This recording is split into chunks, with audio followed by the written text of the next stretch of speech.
Hi, you're listening to Burn Beautiful, a podcast for women ready to step into their divine feminine leadership so they can create a life of joy, health, and impact beyond their wildest dreams. Here, you'll learn how to heal stress from the inside out, reclaim your vibrant health, and master your energy so you can lead powerfully without burning out and actually enjoy the moments that matter most in this one beautiful and precious life.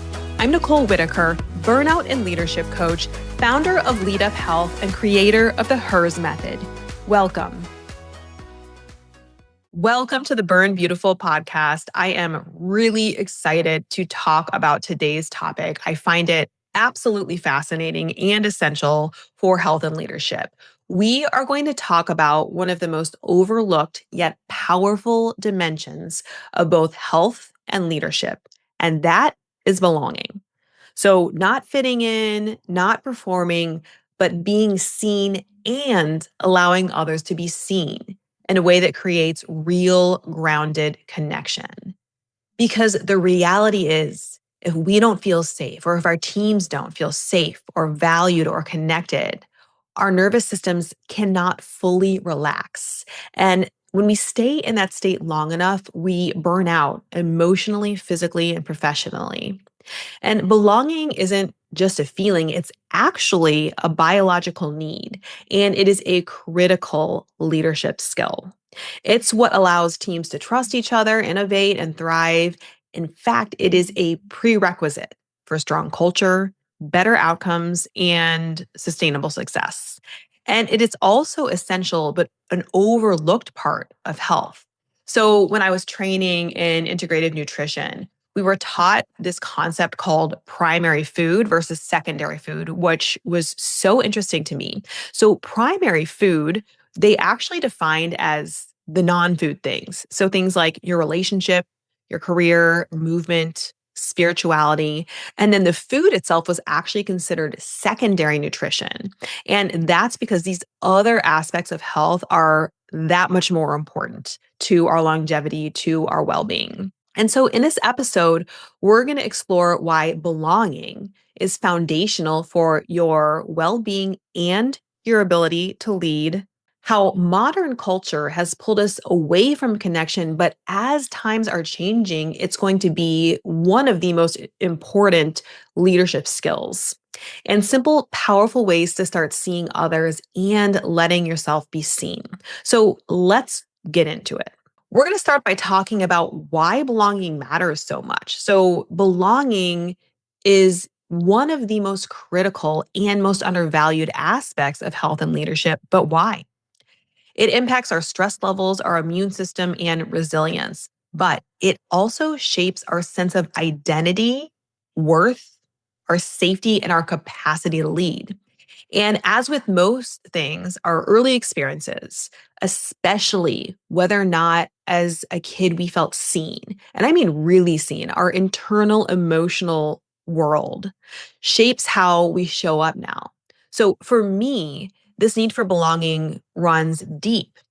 I moved around a ton as a kid, and I had so many lunches alone. I spent entire recesses walking the perimeter of the playground, just feeling always on the outside and just craving the fun and the friendships that I would see on the playground. And I kept all of that inside. So my inner world was largely invisible to the adults around me, even though I was experiencing depression as a child. And I once heard Gabor Mate say that the hardest part of childhood trauma, big T or little t, isn't the pain itself. It's feeling alone in it. And oh my goodness, when I heard that, it just resonated with me so deeply. And it has shaped how I parent and how I lead. I always, of course, as the parents, we're going to make all kinds of mistakes, as I have. But the one thing I always hold to myself as is, if anything, I just hope that my kids always feel like they can come to me, that they don't have to go through all the stuff that they're bound to experience alone. And same with the people I manage, right? It doesn't do anyone good when people are keeping challenges, personal or work wise, to themselves. It's going to get in the way of them experiencing success and experiencing fulfillment, and of course, the organization ultimately achieving what it wants to achieve. So I share this with you because when you learn to grow up without a sense of belonging, and we all have different experiences shaping our sense of belonging, you learn to adapt in different ways. Maybe you read the room really well, or you're really good at taking care of others, or you keep yourself small. Maybe you're great at seeing others, but not always letting yourself be seen. So, whatever it is, it's important to be aware of it. So, for myself, that realization and learning to practice vulnerability has transformed my relationships and saved my leadership more than once, because I know I have to work on being vulnerable and allowing myself to be seen. So, as we explore belonging today, I want you to hold this reflection. How did you experience belonging growing up? And how might this be shaping your relationships and your leadership now? Because I guarantee you it is influencing both of those things. So, the root of true belonging is this: it is the ability to see others and to allow ourselves to be seen. These are twin practices that define connection in friendship, in leadership, and in life. And I was reflecting on this recently during a trip back to Indiana University, where I reunited with my college friends group. So 23 years strong, which blows my mind. And it struck me that I don't think we would have lasted this long if we hadn't learned how to be real with each other, to be vulnerable, and to evolve, but still see the core of ourselves. So back then, we were in college. And so partying, quite frankly, kind of defined our friendships. It was more than that. But, we were just winging our way through life and having a lot of fun. But as we've grown, we've gotten married, moved, had kids or not, and we've really become different people. Things have changed so much. That was half a lifetime ago.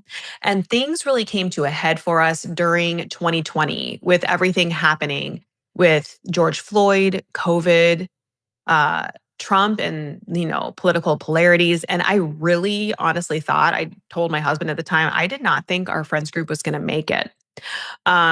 One of my friends in the group held political views that I just couldn't wrap my mind around.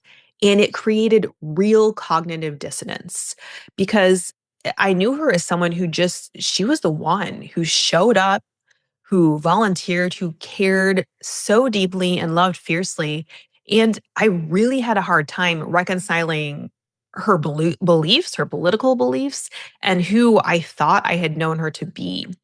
And the friendship honestly almost ended. And that would have been on me. But then I saw her in person. And in that moment, it was crazy how things just shifted. I was able to see past her opinions and back into her heart. And it was the same I had known all along. And I was really reminded that that is what is so powerful about old friends, right? They let us see past the surface, because so much changes, right? Past the politics, the choices, the roles, all these things that are going to change multiple times over the course of a life, and straight into the essence of someone. And that moment reminded me that if we want real connection with our friends, our partners, and our teams, and especially ourselves, we have to practice that kind of seeing. And it's a kind of seeing that looks through the noise and remembers the heart. There's a term I came across recently that really brought this home. So I learned in Greek that the word for mind isn't limited to rational thinking. It actually refers to a heart centered way of perceiving the world. In other words, a way of seeing through the heart. And I think that that's what happened in that moment with my friend, right? I didn't analyze, I didn't debate. I just saw her for her, from the heart. And I remembered what I already knew at a soul level. And that's that we're all connected beneath our conditioning. We're all from the same fabric. So, this isn't just a personal or spiritual insight, it is also a leadership practice. So, here's what I mean. Heart based perception, or the ability to see people beyond their performance, beliefs, or behavior, is a powerful form of leadership because we know that leadership isn't just about managing tasks, right? What a nightmare. That's when micromanaging comes in and everyone burns out. It is about stewarding people. And people only show up fully when they feel safe, seen, and valued, not just for what they produce or don't produce, but for who they are. And when that happens, it's really magical. Engagement increases. Performance improves because they see the strengths in themselves and they know that mistakes are to be learned from, and culture changes. So, I want to distinguish briefly the difference between belonging versus fitting in. And so, Brene Brown beautifully describes this. And she says, fitting in is about assessing a group and changing who you are to be accepted. Belonging, on the other hand, is being accepted for who you are. And that distinction is everything. And it's so common, especially for us ambitious women, to be experts at one side and struggle with the other, right? Some of us are incredible at seeing others. We're the listeners, the coaches, the emotional support person. That's me. And it is typical of high achieving women, right? We will see people up and down, sideways, but being seen, for me, that's been a lifelong challenge and that can be trickier. So, signs you're in that boat. You're the steady one, you're the helper, the advice giver, the strong friend. People open up to you, but you rarely open up in return. So, you probably pride yourself on being supportive, but sometimes you might feel invisible and unsupported. Others are great at being seen, right? They're expressive, authentic, transparent, but they might struggle to fully see others. Maybe you find yourself talking more or dominating the conversation. Or for those you manage, maybe you're great at task feedback, but less tuned into the emotional needs or asset based development. And as I share this, maybe you're noticing patterns in yourself. So I want you to think back to that question. What did belonging look like for you growing up? Were you the observer, the peacekeeper, the one who had to shapeshift to fit in? And how might that still show up in your leadership today? The key is that no one's going to be great at both. We typically fall on one side more so than the others. And so it's a skill to develop, but you really need both, right? You really need to both be seen and see others for real connection and strong leadership to take root. And I want to share a story about this. We've talked about friendship, but I want to give a specific story about leadership because I will never, ever forget this leader and the first time I felt truly seen at work. So this was probably about 16 years ago. I was working at a Teach for America Institute, which is this like 6-week training program for new teachers.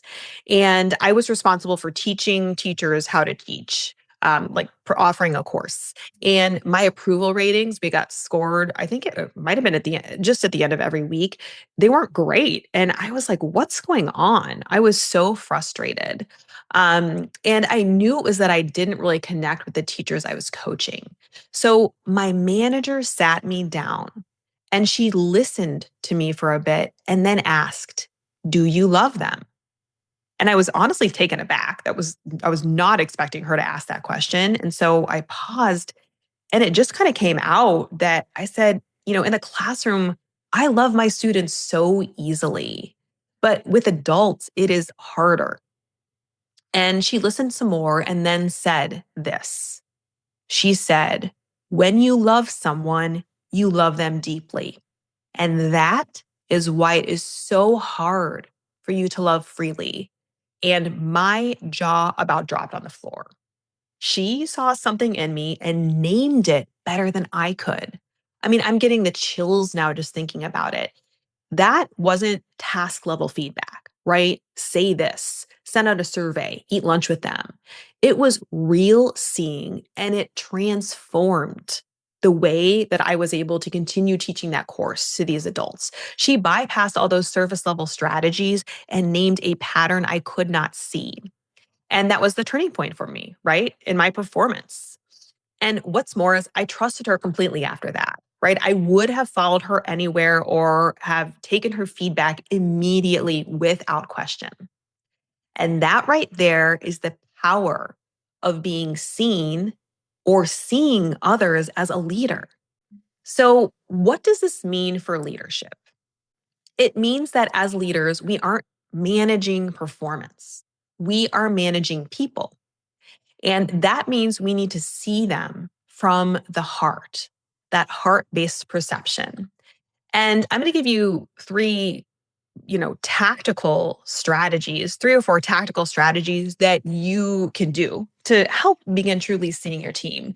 But none of these are going to work if we don't do some of that deeper work around unpacking our own sense of belonging and becoming aware of how it's showing up for ourselves. And it's not going to matter, these strategies I'm about to share with you, if we aren't able to really try and shift and see people from the heart and from an asset based way of perceiving others. So, one thing that we can do that is pretty simple is just ask about them, their lives, what makes them tick. And so what this looks like is when often typically a manager will have a one-on-one, a one-on-one conversation with the direct report. And it's as simple as saying, what did you do this weekend? Or even asking deeper questions like, what drew you to this work? You can have fun. You can have fun or be as basic as you want. If you were an animal, what would you be? I had some people ask me that. Um, but really listen, right? And take the 5 minutes to engage in a conversation. And of course, share that about yourself. If you ask that question and you're getting just a real quick answer, you go, take a turn, say more than a sentence about what you did this weekend and what it meant for you. Share a brief story. And over time, that is going to really open up that relationship, especially for people who tend to be a little bit more closed off.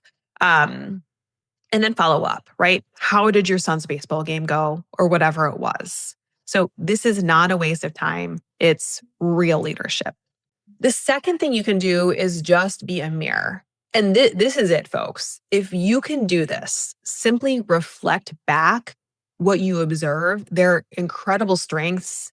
You're 90% of the way there.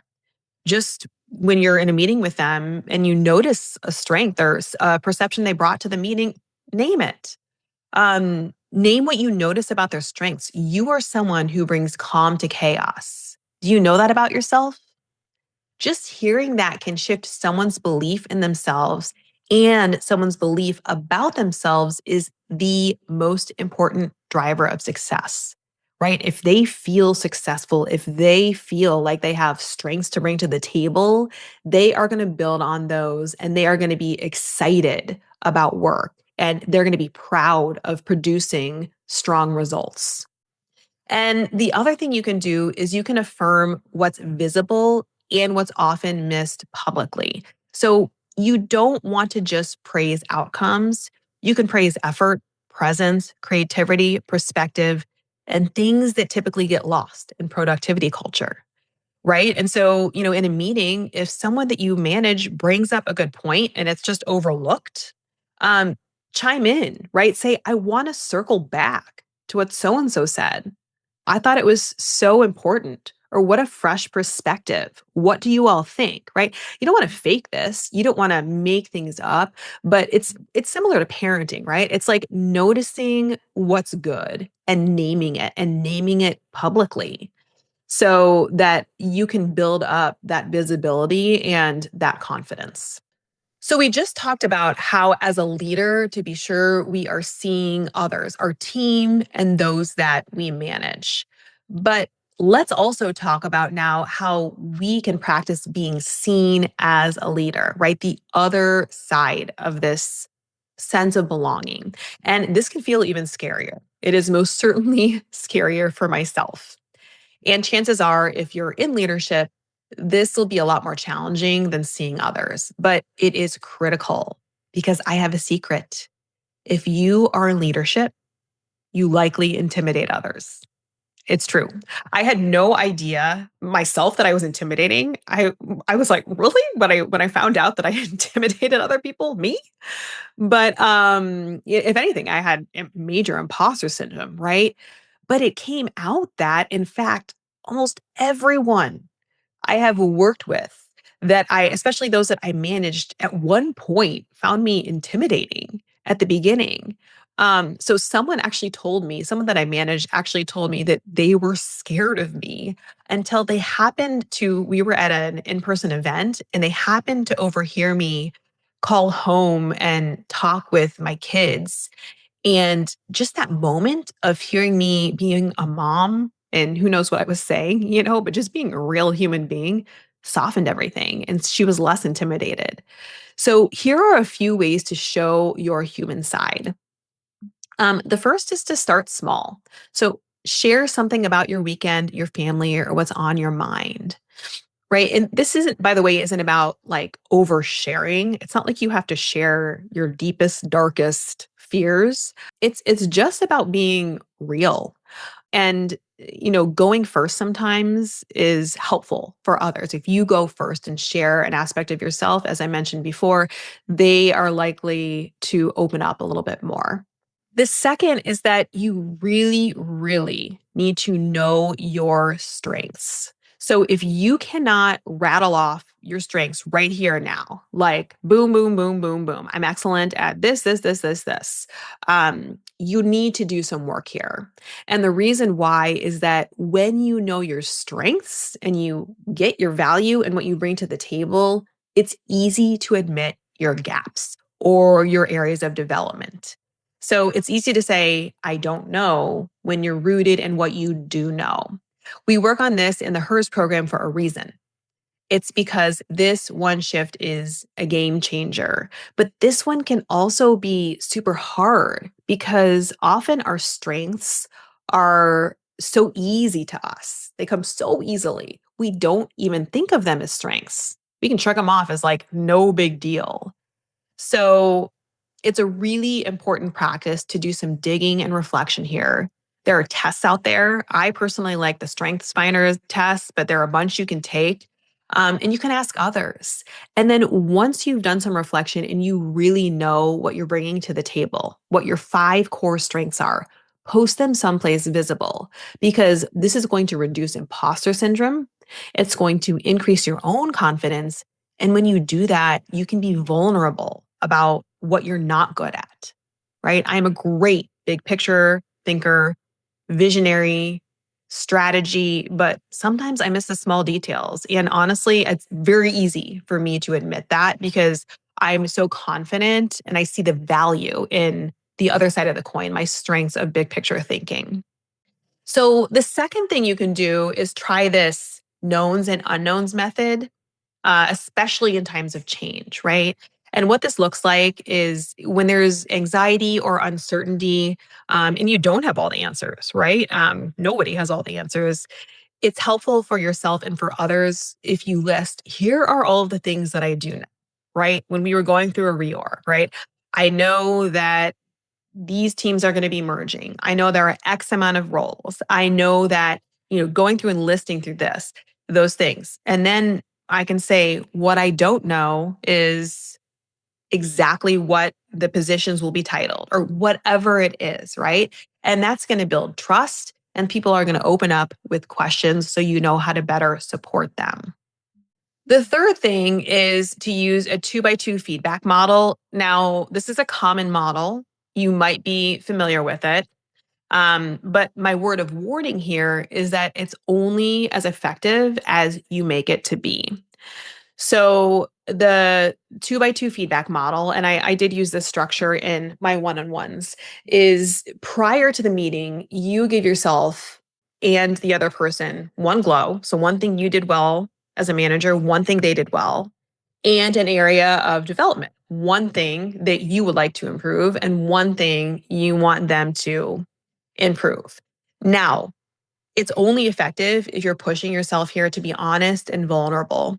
And leaders, you have to go first, right? And in things that are less impactful are things like, oh, geez, I had a typo in that last email, or you had a typo in that email, right? You can side chat that to them or whatever, but this is for something real, right? Like, I wish I had advocated for you more in that meeting because it would have done X, Y, and Z. That is what is going to make this powerful. And you also can't shy away from giving them the hard feedback either, which can be hard if you have people pleasing tendencies. But as the saying goes, clear is kind. And just to repeat, because I think it is so worth remembering that these are all strategies, but what needs to shift first is the lens with which we are viewing our people, right? Heart-based leadership, perceiving from the heart and really seeing and valuing the humanity and the unique gifts that everybody brings to the table. So here's what I want to leave you with. Belonging isn't soft. It is survival. It's not a nice to have. It is actually the foundation of health, leadership, and meaningful and impactful work. And for most of human history, we knew that, right? We lived in community, we led in community, we relied on each other.